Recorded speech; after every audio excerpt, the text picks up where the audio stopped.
Olá, alunos, tudo bem?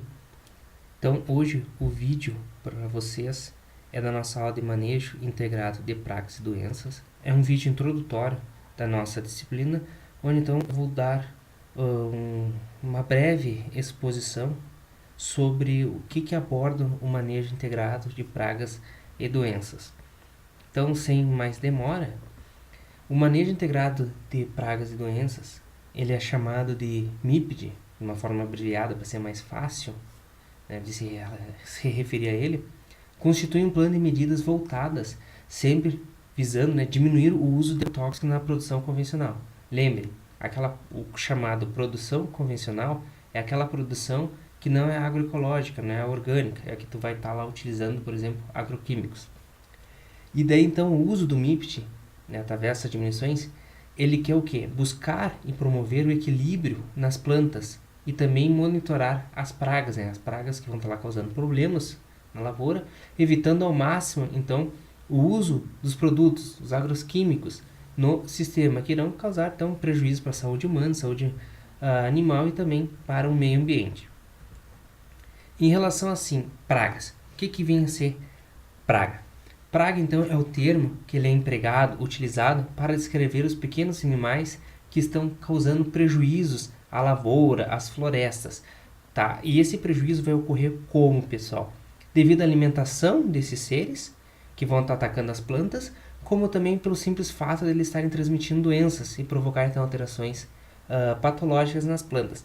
Como assim? Por exemplo, um percevejo vai lá e insere seu rosto na planta ou em qualquer estrutura da planta para sugar sua seiva. Não vai dar tanto prejuízo assim na planta. O problema é que essa abertura que ele fez para sugar a seiva vai ficar aberta. E daí então pode ocorrer a entrada de uma bactéria, de um vírus, de um fungo, né? Ou seja, de algum patógeno que vai estar causando então, um problema nessa planta. Então nem sempre a praga em si ela já causa o problema. Ela pode estar transmitindo, né? Ser um vetor de algum problema futuro que nós vamos ter na nossa lavoura. E esse conceito de praga, então, pessoal, ele acaba sendo subjetivo. Por quê? Porque considera-se como praga, normalmente nós agricultores, se refere praga, por exemplo, a um inseto. Só que é dito subjetivo porque tu vai considerar como praga todo e qualquer ser vivo que compete com o homem na luta pela sobrevivência. Por exemplo, vocês têm no fundo da casa, do quintal, vocês têm uma hortinha. Tá? Daí vocês estão ali com as hortícolas de vocês, o que for que vocês resolveram plantar. Daí um belo dia vocês sabem que chegou o momento de colher, vocês chegam lá e tem um coelho, por exemplo, devorando a alface de vocês. Esse coelho, ele será uma praga para vocês, porque ele está competindo, né, com o alimento de vocês pela sobrevivência. Então, por isso que acaba sendo subjetivo praga. Mas, normalmente, quando a gente fala uma praga agrícola, uma praga da agricultura, já se pensa nos insetos, no caso, né? E vocês, pessoal, não podem esquecer nunca em relação a essa parte de pragas, que uma lagarta que a gente vai estar vendo lá se alimentando, um produto, a gente vai considerar como praga. Só que um ecologista não vai considerar ela como praga. Ela vai considerar simplesmente que é uma lagarta que está ali se alimentando da planta. Porém, né, o jardineiro, o lavrador, nós como os engenheiros agrônomos, ou o pessoal que está trabalhando no controle, vai ter essa lagarta como um ser, né, um ameaçador para o desenvolvimento da sua cultura, do que for. Então, por isso que nem sempre o termo praga ele acaba sendo visto como para todo mundo, para todas as áreas de trabalho, como uma praga, né? No caso, o ecologista ele vai estar ali analisando a flora, a fauna do local e vai considerar apenas mais um ser vivo que está naquele ambiente.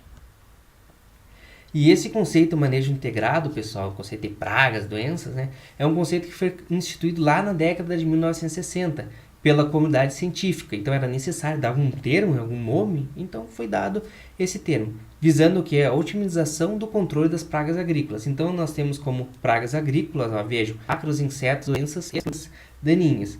Tá? No caso, assim, né, pessoal, praga agrícola normalmente a gente se refere aos insetos, dependendo dos ácaros, mas as doenças e as plantas daninhas eles ficam, né, no caso as doenças como doenças e as plantas daninhas hoje em dia, né, já estão até sendo consideradas como plantas espontâneas, porque antigamente você plantava soja, por exemplo, e aparecia até mesmo um pé de milho. Daí já era considerado uma planta daninha, porque está causando prejuízo, está competindo. Só que então virou o termo, né, plantas espontâneas, porque no caso a planta de milho não vai estar te causando prejuízo. Então, as plantas daninhas realmente seriam aquelas plantas que tu não vai tirar nenhum proveito delas.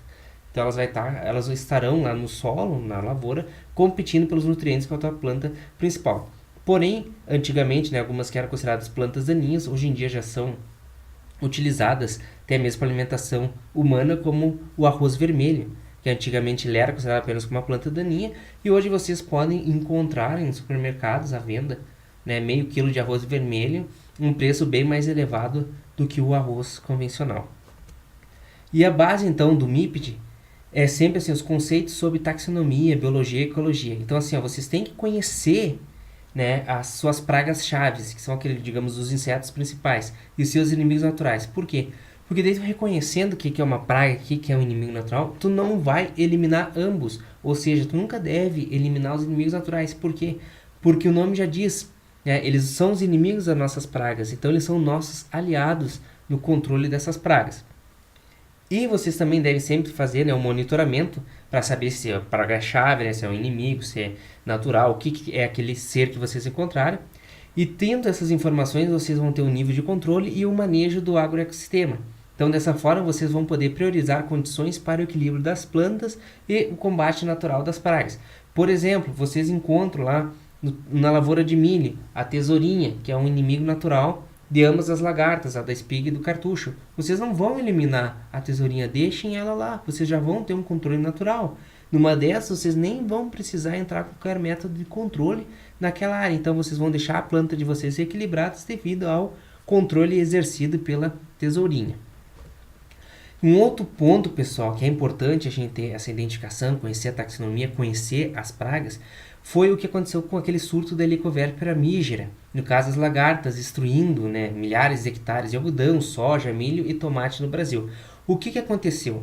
Ela era exótica, considerada exótica no Brasil até então. Só que daí o pessoal não se importou em identificar corretamente, ou por algum motivo não identificaram correto, as lagartas, e acabaram achando que era espécie de Helicobacter pazea, que é aquela da espiga do milho, ou Heliotis virensis, tá? Acabaram então, o que é? Identificando errado, não se deram conta, não perceberam que era essa tal de Helicobacter mígera que estava aparecendo. E o que aconteceu então, pessoal? Com essa identificação incorreta, teve estratégias de controle dos produtos utilizados que não funcionaram com a Helicobacter mígera. Então, facilitou a presença dela no campo e resultou então perda de milhares de dólares, afetando diretamente os resultados no campo. Então assim, pessoal, um inseticida, se ele é propício para o inseto, beleza, ele controla aquele inseto, ele controla aquela praga, mas não quer dizer que ele vai controlar com a mesma eficiência aquela outra praga, porque muitos inseticidas eles acabam sendo, digamos, específicos para determinados insetos, determinadas pragas que nós vamos estar trabalhando, e com outras ele acaba tendo um efeito reduzido, mesmo que tu vai pegar e comparar os insetos, como a gente vai ver os produtos, vocês vão comparar futuramente, vou mostrar para vocês lá, classe toxicológica 1, ambos são da 1, que é a pior de todas, digamos assim, para poluição, mas aí eles podem não combater as mesmas pragas. Então a gente vai ver isso aí futuramente nas aulas. E o manejo integrado, então, pessoal, de pragas e doenças, né, o MIPD, ele também traz para nós a integração de diferentes ferramentas de controle, tais como os produtos químicos, né, normalmente utilizados, os agentes biológicos, que daí envolvem os predadores, os parasitoides e os entomopatógenos, né, bactérias, fungos ou vírus, os extratos de plantas, os feromônios, as variedades de plantas resistentes às pragas, manejo cultural, plantas iscas, liberação dos machos estéreis, os chamados TIR, entre outras táticas, tá, pessoal? Por que vocês veem aqui destacado com cores diferentes? Agentes biológicos e feromônios. Porque dependendo da situação, no caso de agentes biológicos, vocês nem precisam gastar dinheiro, porque já tem ali um predador ou um parasitoide naquela lavoura, naquela área que nós temos tendo, então, as pragas. Em relação aos feromônios, o que vocês vão fazer no manejo integrado? Vocês vão ter que usar monitoramento. Eu uso aquelas armadilhas deltas, que daí vocês vão estar utilizando um feromônio. Dentro dessa armadilha delta vai estar o feromônio e vai estar o cartão stick, que é aquele que o inseto chega e fica grudado porque tem uma cola adesiva. Tá? Por exemplo, vocês podem utilizar isso, ou algum outro cartão com cola adesiva.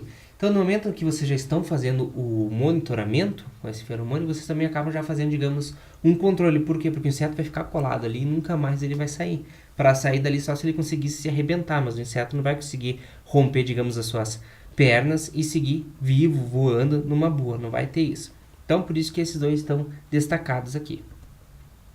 E pessoal, jamais devemos esquecer que não podemos deixar a praga ou a doença, ou ambos se adaptarem ao tratamento utilizado. Por quê? Se eles chegarem a se adaptar é porque a gente usou demais o mesmo produto. Então esse produto não vai mais fazer efeito, porque entra aquela ação da tolerância e resistência.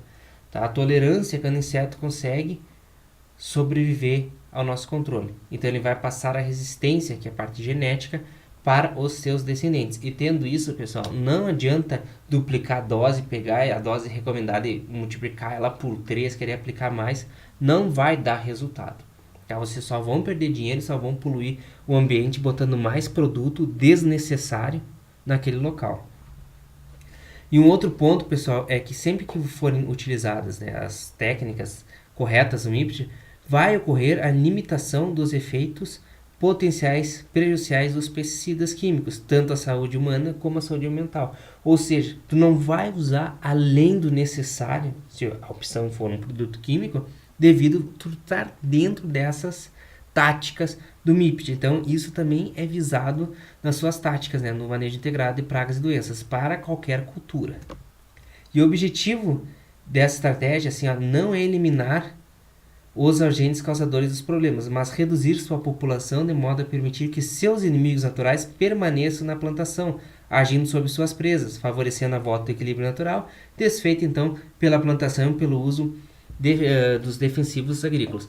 Ou seja, se vocês eliminarem 100%, que é o que muitos querem, muitos produtores querem eliminar 100% daquelas pragas, vai também perder os inimigos naturais. Por quê? Porque eles vão passar fome, eles não vão ter do que se alimentar, ou então, por exemplo, um parasitoide não vai ter o seu hospedeiro para o desenvolvimento da espécie.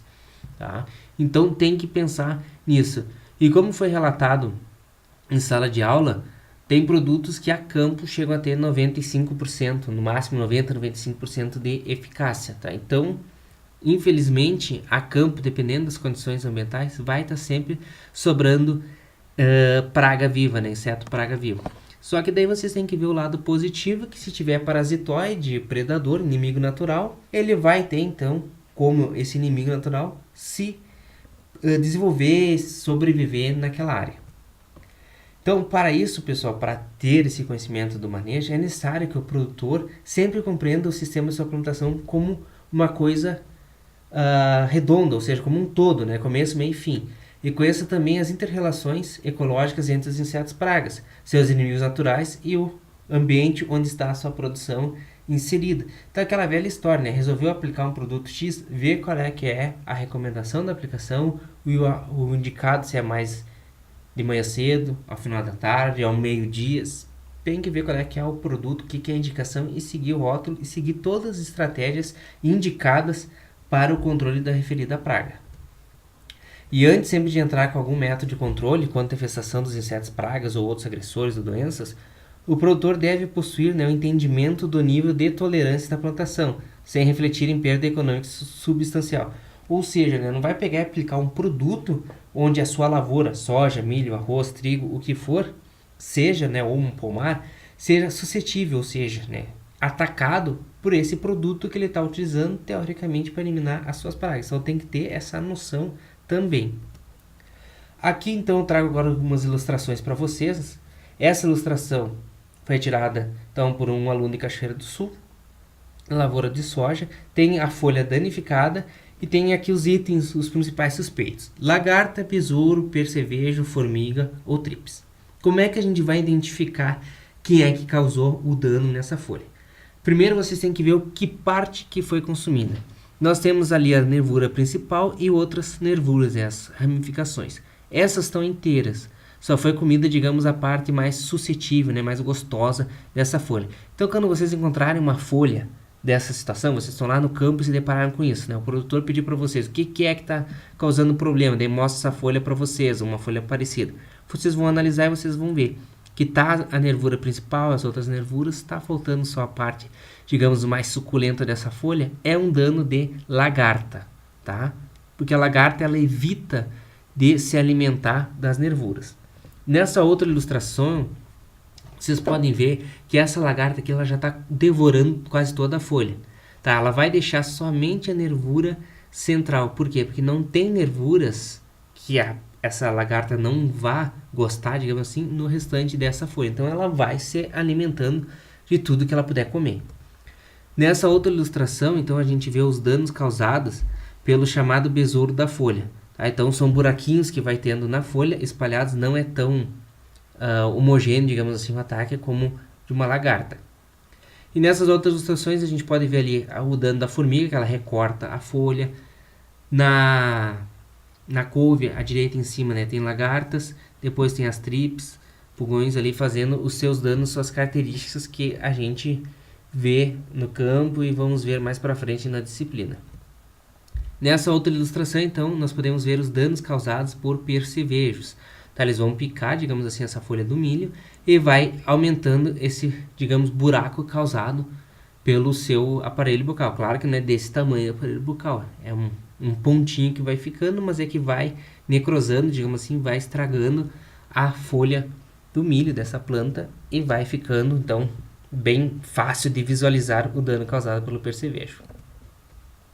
E em relação às táticas usuais recomendadas, então, no controle dos insetos praga, nós temos o que, pessoal? Uso de sementes resistentes, tá? Então, vai ser em relação àquelas plantas que conseguiram ter um mecanismo de defesa e que se tornaram resistentes ou tolerantes, ou que vão estar repelindo, ou tem menos preferência pelas infestações, pelas pragas. E as vantagens dessa tática incluem, então, pessoal, a facilidade de uso, compatibilidade com outras táticas de controle de pragas, o baixo custo e impacto cumulativo sobre a praga com mínimo de impacto ambiental negativo. Essa parte do baixo custo ele é relativo, né? Depende do tipo de semente, do local onde está inserido o produtor. Vai variar muito e se o produtor numa dessa ele conseguiu ter um banco de sementes, tá? Por outro lado, então aqui eu trago um exemplo para vocês, né, que o desenvolvimento de variedade de soja tolerantes a pragas requer tempo e investimentos consideráveis. E nem sempre as resistências obtidas se tornam permanentes, tá? Como assim? Para ter uma nova variedade, vocês podem levar 8, 12 anos para ter uma nova variedade de soja que seja ali tolerante, resistência a uma praga qualquer. Só que daí vocês começam a plantar essa praga. E daí por que está escrito isso? Por que eu trouxe essa informação? E nem sempre as resistências obtidas se tornam permanentes. Porque assim, ó, o que acontece? Tu conseguiu uma variedade de soja resistente a um percevejo, tá? Percevejo verde da soja, por exemplo, Fed. Daí vai passar uns 2, 3 anos, vocês vão estar plantando aquela variedade e começaram a ter danos causados por esse percevejo. O que aconteceu? O percevejo ele conseguiu se adaptar à tua variedade e consegue, digamos, burlar esse mecanismo que tem de proteção da soja. Tá? Vocês não podem esquecer nunca, pessoal, que na natureza, aqui no planeta Terra, todos os seres eles são adaptáveis. Tá? Todo mundo consegue se adaptar. Então, os insetos também conseguem isso. Então, com o tempo, eles vão se adaptar a essa variedade de soja que vocês conseguiram, nova, resistente quanto ao ataque deles, e eles vão conseguir evitar essa barreira imposta pela essa variedade de vocês e vão conseguir se alimentar e causar prejuízos para vocês. Tá? Não esqueçam disso. Não é porque vocês obtiveram uma cultivar, uma variedade nova, que vocês vão poder plantar para o resto da vida. Porque com certeza as pragas, tanto os insetos, ácaros, doenças, o que for, vai conseguir se adaptar e causar problemas para vocês. Pode levar 5, 10 anos, mas vai causar problemas, porque vão se adaptar. Controle através das chamadas práticas agrícolas. Rotação de cultura, seleção de áreas para plantio de culturas armadilhas e ajuste do plantio e colheita na época menos favoráveis às infestações. Tá? Existe o chamado zoneamento de risco, que vocês podem botar no Google, que vocês vão achar as épocas ideais para plantio das culturas, né? No caso aqui do Rio Grande do Sul, mas com certeza tem para o estado de Santa Catarina, Paraná, São Paulo, Rio de Janeiro, Mato Grosso, com certeza todos os estados têm feito pelos seus respectivos governos, que daí vai dar a época e as culturas para determinadas áreas, para a própria cidade. Procura lá a sua cidade, você vai achar, né? Tem os sites, no caso aqui do Rio Grande do Sul, vocês vão encontrar em uma planilha de Excel essas respostas, porque é feito sempre um levantamento, conforme os últimos anos, para evitar o ataque de pragas. Então, por exemplo, se o momento final da soja, onde tem o percevejo que ataca lá os grãos, ocorria, só dando um exemplo, nos últimos 15 dias de fevereiro, então vai ser indicado aqui para a próxima safra, né, fuja desse período, ou plantar tarde ou plantar cedo, vai ser sempre feito vários levantamentos. Tá? Então nós temos essa ideia. Rotação de culturas. Se teve praga que atacou a soja esse ano, planta milho no próximo ano. Ou planta feijão, sei lá, planta alguma outra cultura que vocês vão ter dinheiro e seja sempre da mesma época. Tá? No caso do inverno é um pouco mais difícil, né? Porque o pessoal gosta mais do trigo, daí tu vai ter que ver alguma outra leguminosa, uma gramínea, tu vai ter que fazer algum outro tipo de rotação, né? Tem os exemplos, é fácil de achar esses exemplos, mas aí vocês têm que ter consciência que não vai ser uma planta hospedeira para a praga da sua cultura, digamos, principal. E também temos que levar em consideração que é difícil o produtor aceitar, né, não plantar seguido aquela cultura que dá bastante dinheiro para ele. E as chamadas plantio de culturas armadilhas, né, é aquelas áreas de reserva, como alguns chamam, né? Ou seja, tu bota alguma cultura atrativa ao redor da tua lavoura principal para que então os insetos vão ali e tu consiga realizar o controle. É uma tática muito utilizada. Controle físico e mecânico, né? O uso de barreiras físicas, tu vai utilizar valas, coberturas plásticas, que vai estar sempre procurando o quê? Dificultar a locomoção dos insetos para a plantação. Outras técnicas apropriadas incluem então o uso de armadilhas plásticas, fitas adesivas, entre outros. Eu lembro que na época da graduação, uma visita técnica que nós fizemos, o pessoal tinha estufas, daí era tudo em bancadas, né, elevado, né, na estufa no chão, era elevada, e ao redor da bancada, para evitar de formigas chegarem na cultura principal que eles tinham metade desses canos que a gente utiliza, né, os canos normais na construção de uma casa que vocês utilizam, era cortado no meio, né, então metade só, não tinha todo o diâmetro, digamos só o raio, cortado ali com água e detergente, porque as formigas tentavam chegar até as culturas ali plantadas nas bancadas dessa estufa e acabavam caindo na água e devido ao detergente afundando. Por quê? Porque o detergente ele rompia a tensão superficial. Por quê? Os insetos, como eles são, no caso a formiga ali, ela é pequena, ela vai conseguir usar essa tensão superficial da água a favor dela, ela vai conseguir andar por cima da água dependendo da situação. Então com detergente tu quebra isso. Se tem problemas, por exemplo, com lesma, use algum produto que vá queimar a lesma, eliminá-la. Tá? Então são algumas táticas que você pode utilizar como barreira física, controle físico e mecânico. Em relação ao biocontrole, nós temos, né, por biocontrole e controle biológico, entende-se o uso de produtos químicos que ocorrem naturalmente ou de organismos benéficos para prevenir, reduzir ou erradicar a infestação de pragas e doenças nas plantações, inclusive, né, as chamadas ervas daninhas, plantas daninhas. Tá? No caso, então, dos organismos, a ideia é o quê? Atrair ou introduzir na plantação inimigos naturais da praga ou doença que a gente tiver.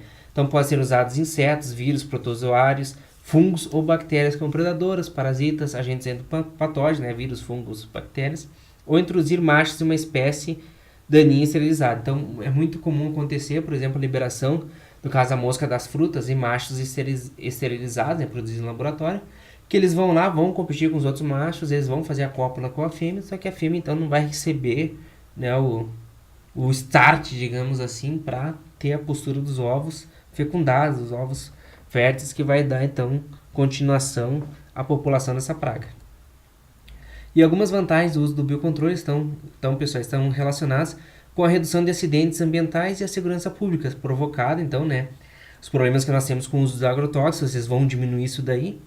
E é uma alternativa econômica para certos inseticidas, na prevenção de perdas econômicas de plantações e menor impacto ambiental e na qualidade da água, né? Lembrando que muitas vezes a gente esquece disso, que a água fica poluída por causa dos produtos químicos. Muitas vezes só pensa assim na poluição do produto que vai chegar para nós, por exemplo, o tomate, a maçã, o morango, esses produtos que vão bastante produtos químicos, dependendo da região que eles são produzidos, mas aí esquece da água, aquele rio que corre do lado da propriedade que vai para a cidade e alimenta uma vila, alguma coisa assim, que o pessoal está ali vivendo próximo, tá? E por outro lado, nós também temos, infelizmente, né, nesse biocontrole, desvantagens, que elas estão relacionadas com a necessidade sempre de melhorar o planejamento e gestão intensiva da cultura. né? Isso acaba tomando mais tempo do produtor ou do técnico, do funcionário responsável. Às vezes, os custos acabam sendo superiores em relação aos defensivos agrícolas, devido ao quê? Devido ao mau manejo, condições não adequadas para a liberação no momento ali de parasitóide, um parasitóide liberado errado, um predador liberado errado, né? Itens que podem acontecer isso, que vão causar esse prejuízo para nós. Requer paciência e sistema de acompanhamento e registros, e educação e treinamento, né, dos funcionários, ou do próprio produtor, do técnico, quem estiver trabalhando ali, né? Porque não é só tu liberar num canto da lavoura, num canto da estufa, que os predadores vão ir atrás das suas pragas, né? Tem que liberar próximo do foco do problema que a gente está tendo, que é onde vocês conseguiram visualizar que estão ali as pragas inseridas. Em relação ao controle químico, né?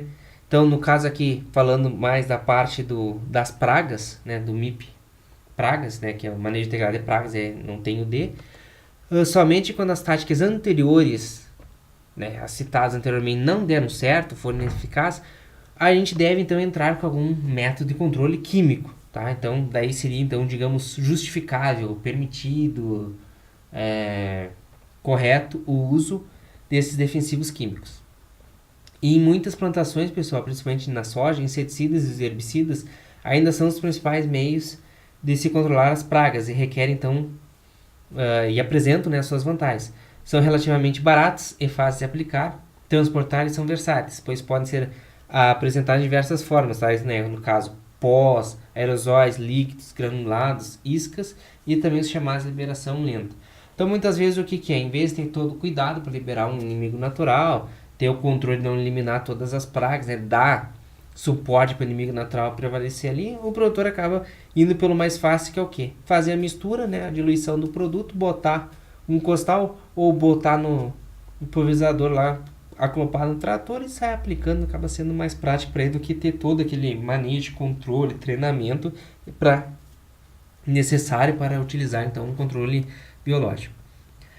E não podemos nunca esquecer que no controle químico, né, o uso dos inseticidas e outros atalhos, eles são classificados por diferentes modos, mas prevalece sempre o modo do ingrediente ativo, como por exemplo os organofosforados, piretroides, os carbamatos, etc. Tá? Então a gente vai ter uma aula específica só falando dessa parte do controle químico mais para frente na disciplina. E há também, pessoal, as categorias convencional e biorracional. Na primeira, o espectro de ação do pesticida é bastante amplo, enquanto que na segunda prevalece a especialização da ação, seja ela nos hábitos de alimentação como nos estágios da vida da infestação. Ou seja, tem ali, digamos, o inseticida que ele só vai matar a fase larval, por exemplo. Outro só vai matar a fase adulta. Outro é necessário que o inseto se alimente do produto que ele esteja, né? Então entra aquela parte, inseticida sistêmico. Tá? Então é só exemplos que a gente vai ver futuramente nas outras aulas. E em termos, a categoria de defensivos biorracionais é menos agressiva. Então tem novas tecnologias de aplicação, no caso a agricultura de precisão, né? Está estudando formas de ter uma aplicação, digamos, mais correta, utilização dos insumos de forma correta, né? Evitando assim o desperdício, digamos assim. Então também tem essa parte do controle químico, assim como outras formas de controle menos degradantes, digamos assim, para o ser humano, para os animais, por ambiente. Nós também temos a parte do controle químico, digamos, evoluindo para uma aplicação melhor, no caso, né, que a agricultura de precisão ajudaria e muito numa aplicação mais correta desses controle químico. Tá? Para o vídeo de hoje, então, pessoal, é isso. Logo, logo eu vou fazer a continuação desse vídeo de introdução, falando um pouco mais das doenças, e conforme a gente for avançando na disciplina, virão novos vídeos, né? O uso dos inseticidas, quem são as pragas, controle, alguns exemplos de parasitoides, de predadores, e também, né, alguns exemplos de doenças causadas pelos fungos, seus métodos de controle. Então, conforme a gente for avançando na disciplina, nós vamos aqui avançando nos vídeos. Tenham todos um bom estudo. Obrigado pela atenção.